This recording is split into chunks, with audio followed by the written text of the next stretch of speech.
Olá, bem-vindos ao panorama geopolítico e ao jogo real da política global.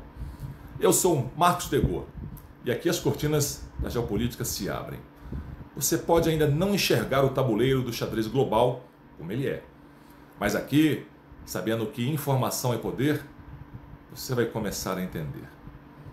Você já se perguntou por que os Estados Unidos têm intensificado as suas operações militares no Caribe, próximo à costa da Venezuela, sob o argumento de combate ao narcotráfico, incluindo, você vai lembrar, destruindo ontem, dia 2 de setembro, uma embarcação com drogas e armas que seriam destinadas à região do Caribe e possivelmente aos Estados Unidos, eliminando 11 narcotraficantes pertencentes ao Trem de Aragua, um cartel de drogas venezuelano. Mas seria realmente só com esse objetivo de combate ao narcotráfico? Ou você acha que existe algo mais em jogo? Pois bem, as ações recentes dos Estados Unidos na região nos convidam a uma análise mais aprofundada. E o que se pode descobrir é que por trás da guerra às drogas existe um propósito triplo. Primeiro, segurança nacional e regional. Segundo, objetivos de política doméstica. E terceiro, e talvez mais significativo de todos, questões geopolíticas. Eu vou explicar cada uma dessas. E no epicentro dessa complexa equação, nós temos um ator central. A Venezuela, sob o regime de Nicolás Maduro. O combate ao narcotráfico aqui serve como uma justificativa multifacetada para objetivos estratégicos muito mais amplos. Você está preparado para essa jornada? Então vamos lá. Primeiramente, tente visualizar a Venezuela e pensar o que acontece quando um governo perde totalmente a sua legitimidade, para além desses problemas relacionados ao narcotráfico. Existem diversas consequências dramáticas para a população local e para toda a região. Já são mais de 9 milhões de refugiados desde 2013. Isso é mais de 30% da população da Venezuela.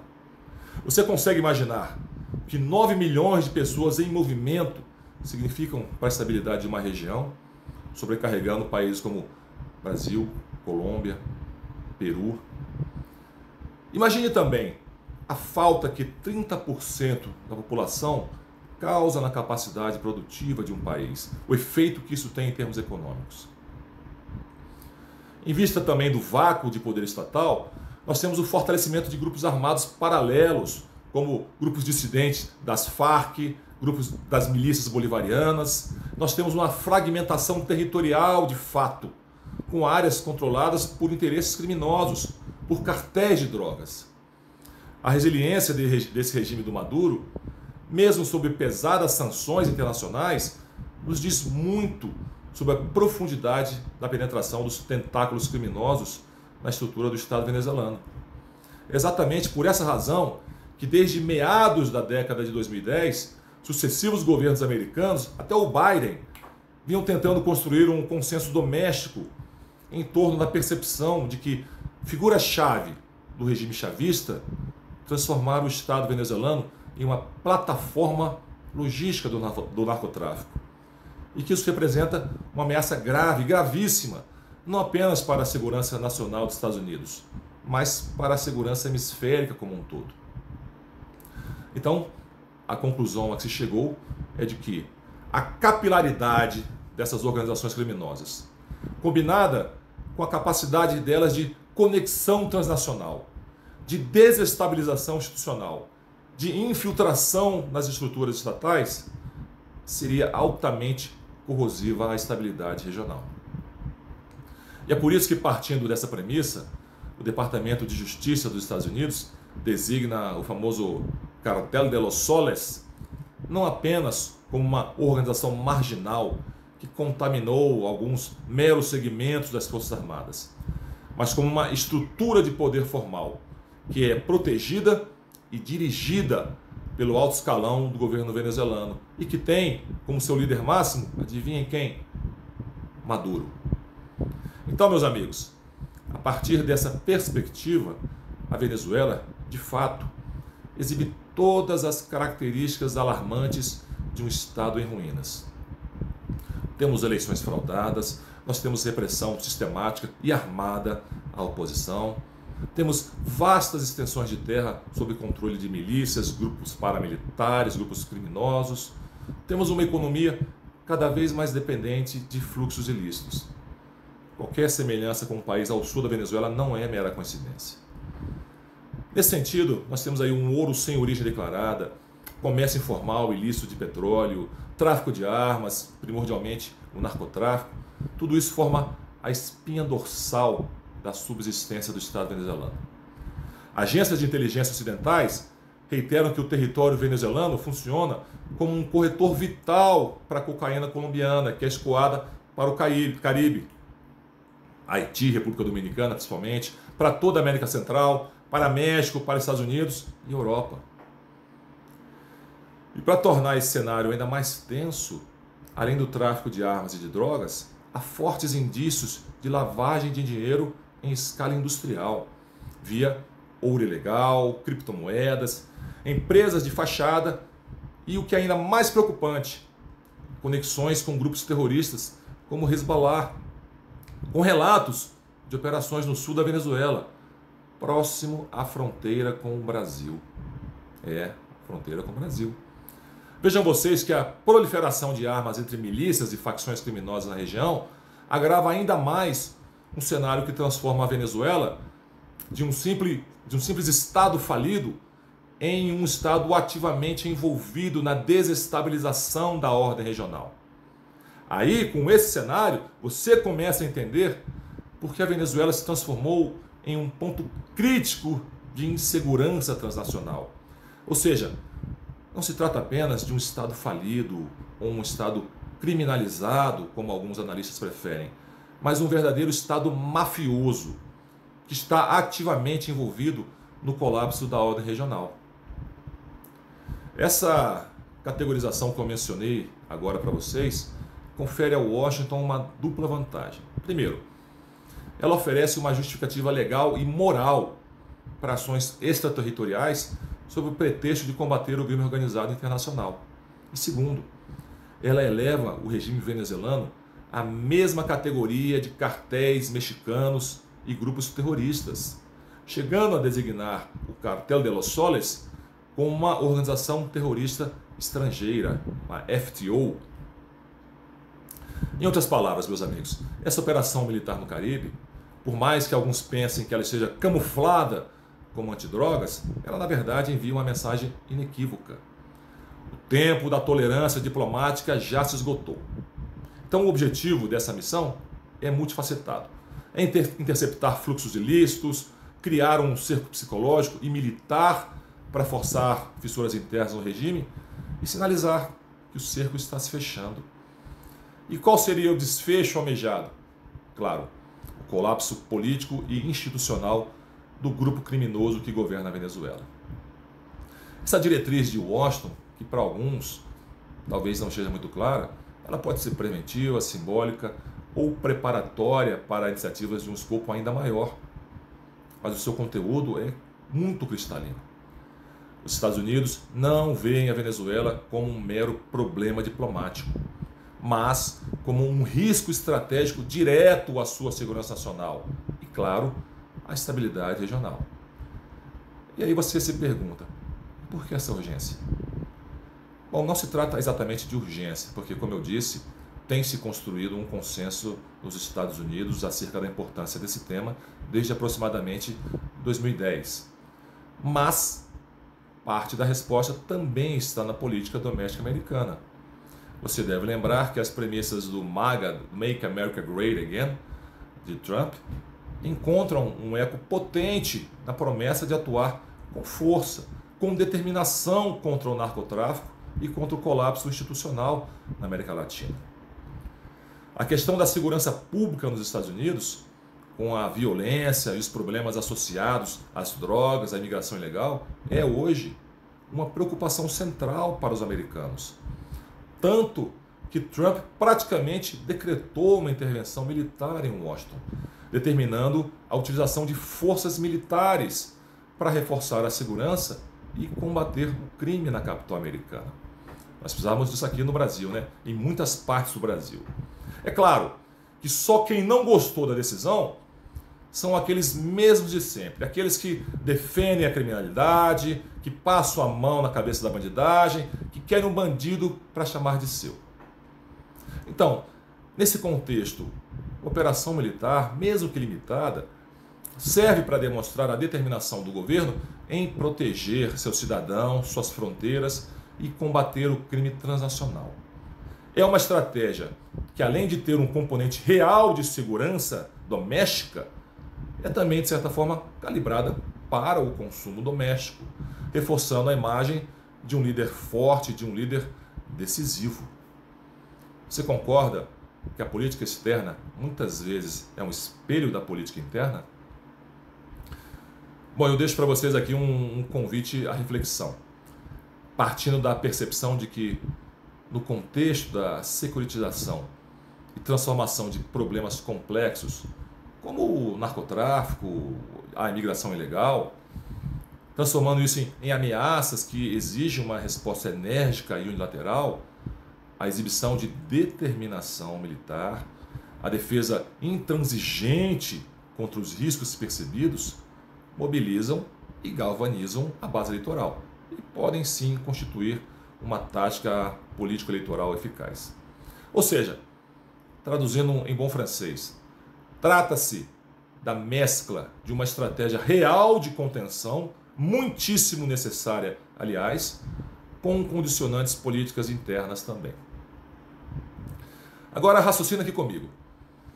Vocês já pararam para pensar que talvez a camada mais intrigante nessa equação seja o elemento geopolítico? Por quê? Bom, os vínculos do regime de Maduro com potências extra-regionais, como Rússia, China e Irã, são entendidos por Washington como uma ameaça de longo alcance em seu quintal estratégico. Qual é o quintal estratégico? Caribe, América Central, América do Sul. E, de fato, relatórios de inteligência são convergentes em apontar para uma cooperação substancial, especialmente militar e econômica entre esses países. Então nós temos materiais de emprego militar russos, como radares, drones, sistemas antiaéreos, aeronaves, mísseis. Tudo isso tem sido regularmente transferido para a Venezuela. O Irã ampliou muito a sua cooperação energética e cibernética, mas também, conforme relatos de inteligência, opera e treina grupos terroristas em território venezuelano. Sabia disso? A China, por sua vez, fornece o oxigênio econômico para a sustentação do regime venezuelano. Claro que tudo isso ativa um reflexo histórico nos Estados Unidos, que é o de impedir a formação de bases avançadas de potências adversárias perto do seu território.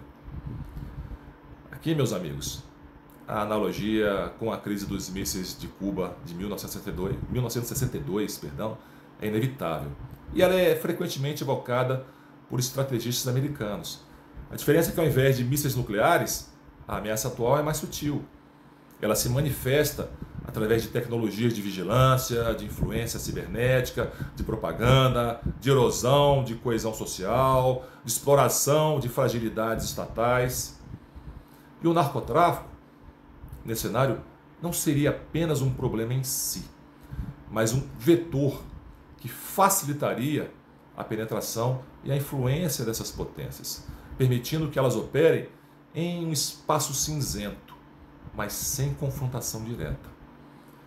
A Venezuela se torna assim um tabuleiro na grande partida da competição entre grandes potências, em um contexto no qual a doutrina Monroe, vocês lembram da doutrina Monroe, simplificada como América para os americanos, embora não seja bem assim, nem exatamente isso, mesmo ela sendo reformulada para o século XXI, mas ela continua a moldar a percepção de segurança regional dos Estados Unidos. E aí você se pergunta, e o Brasil? Nós brasileiros, como é que nós ficamos nessa história? Bom, para o Brasil, a proximidade geográfica com a Venezuela, não se esqueçam de que nós compartilhamos uma fronteira de mais de 2.000 km². Isso torna qualquer instabilidade no país vizinho um problema direto para Brasília. Uma operação militar na Venezuela, por parte dos Estados Unidos, por mais desejável que seja, e é necessária, ela pode vir a desencadear uma série de eventos que atingiriam a sociedade, a economia e a política externa brasileira, que talvez não ocorressem se nós tivéssemos um governo minimamente sério e eficiente, o que, claro, não é o caso. Mas pensemos juntos aqui. A crise humanitária e migratória.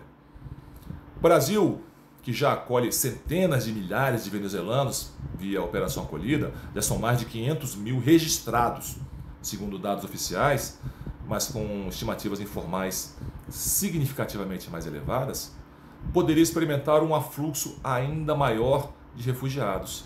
E isso viria a sobrecarregar a infraestrutura e os serviços públicos de Roraima. Demandaria uma mobilização sem precedentes de recursos federais e estaduais. Essa pressão humanitária, ela poderia também vir a exacerbar tensões sociais, gerar riscos sanitários de segurança.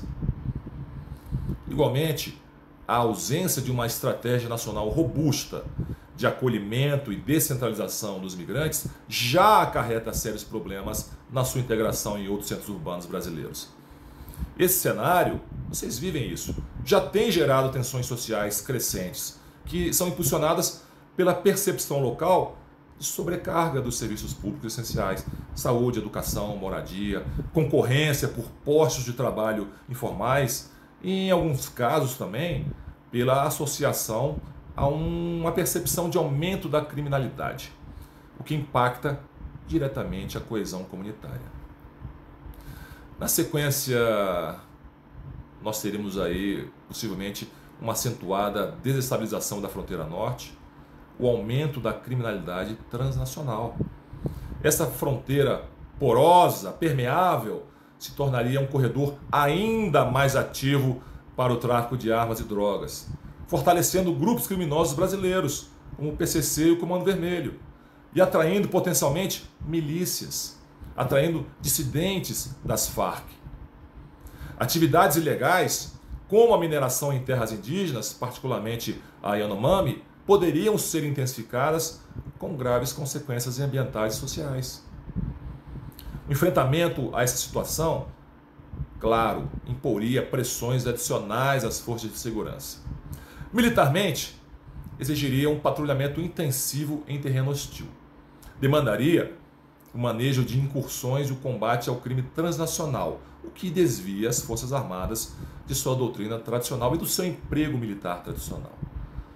Para as polícias, isso significaria lidar com atividades criminosas intensificadas, com necessidades de especialização, teríamos ainda um risco de corrupção aumentado, teríamos a necessidade de uma inédita cooperação interagências. Orçamentariamente, isso demandaria investimentos elevadíssimos em pessoal, em treinamento, em material, em tecnologia adequados, o que não é uma prioridade do governo atual. Muito pelo contrário. As implicações políticas, diplomáticas, seriam igualmente desafiadoras. O Brasil seria forçado a navegar um dilema: apoiar o combate ao narcotráfico ou condenar o que vai ser vendido aqui pelas esquerdas como uma intervenção unilateral que violaria a soberania de um país vizinho. E dessa forma, acabaria se tensionando ainda mais as relações com os Estados Unidos, que já não estão nada amistosas em vista da incapacidade do governo atual. Qualquer desses cenários, meus amigos, comporta o potencial de contribuir para aprofundar a fragmentação política sul-americana. Isso testaria a capacidade do Brasil de articular uma política externa coerente e influente, as quais não são discerníveis no momento. Isso geraria um intenso debate político interno sobre o papel do Brasil na região. Aliás, eventual militarização da fronteira e a presença de forças externas levariam a um ambiente de maior tensão e desconfiança. Isso exigiria do Brasil uma reavaliação de sua própria estratégia de defesa na região amazônica. Nesse ponto, a complexidade da conjuntura exigiria de Brasília uma diplomacia robusta, com a capacidade de buscar promover a convergência de percepções entre segmentos eventualmente afetados, a fim de articular uma resposta que protegesse os nossos interesses nacionais e viesse a contribuir para a estabilidade regional, mas sem abdicar dos nossos princípios de atuação exterior. E aí que está o problema. Felizmente, na minha percepção com a qual muitos de vocês vão concordar, devido à profunda ideologização dos condutores da nossa diplomacia, qualidades como pragmatismo, visão estratégica, capacidade de leitura de cenários, realismo propositivo, moderação, acuidade geopolítica, nada disso faz parte do repertório de política externa brasileira atual. A potencial operação militar dos Estados Unidos contra o narcotráfico e o regime do Maduro vai muito além de uma simples ação antidrogas. É a manifestação de uma intricada teia de interesses. No contexto em que a segurança regional, a política doméstica e a competição geopolítica convergem. Nesse quadro, a tomada do Estado venezuelano por uma gangue delinquente, é isso que eles são, uma gangue de delinquentes, fornece a base moral e legal para uma intervenção que visa não apenas desmantelar redes criminosas, mas também influenciar a dinâmica política interna da Venezuela e, crucialmente, reafirmar a hegemonia americana em uma região onde potências rivais e extra-regionais buscam expandir a sua influência. Você há de concordar que as implicações de ações externas na Venezuela são vastas, são complexas, projetam um cenário de recrudescimento humanitário, de instabilidade regional, com o risco talvez de uma intervenção prolongada. Mas o caso venezuelano ilustra perfeitamente, meus amigos, como a segurança interna e a política externa se entrelaçam na estratégia de uma grande potência, transformando a guerra às drogas em uma oportunidade para a reconfiguração do tabuleiro geopolítico regional. Para Washington, Caracas se tornou um desafio estratégico multidimensional. Isso exige uma resposta que, sob a bandeira do combate e desmantelamento de gangues criminosas que desestabilizam política, social e economicamente a região, busca-se assegurar a estabilidade e proteger interesses estratégicos na área, para um país que tem política externa, não é o caso do Brasil. É isso, meus amigos. Esta foi a nossa análise de hoje sobre o turbulento cenário na nossa vizinhança imediata. Qual é a sua leitura sobre esses eventos? Deixe aqui seus comentários ou me envie uma mensagem. De toda forma, eu espero que essa análise tenha sido útil para você entender melhor esse tema tão complexo. Porque aqui, neste canal, não tem achismo. Aqui tem análise séria e fundamentada. Então, se você gostou, já sabe. Deixa o like, compartilha com os amigos, porque informação liberta, informação transforma. Se inscreva no canal para não perder os próximos e emocionantes episódios. Até!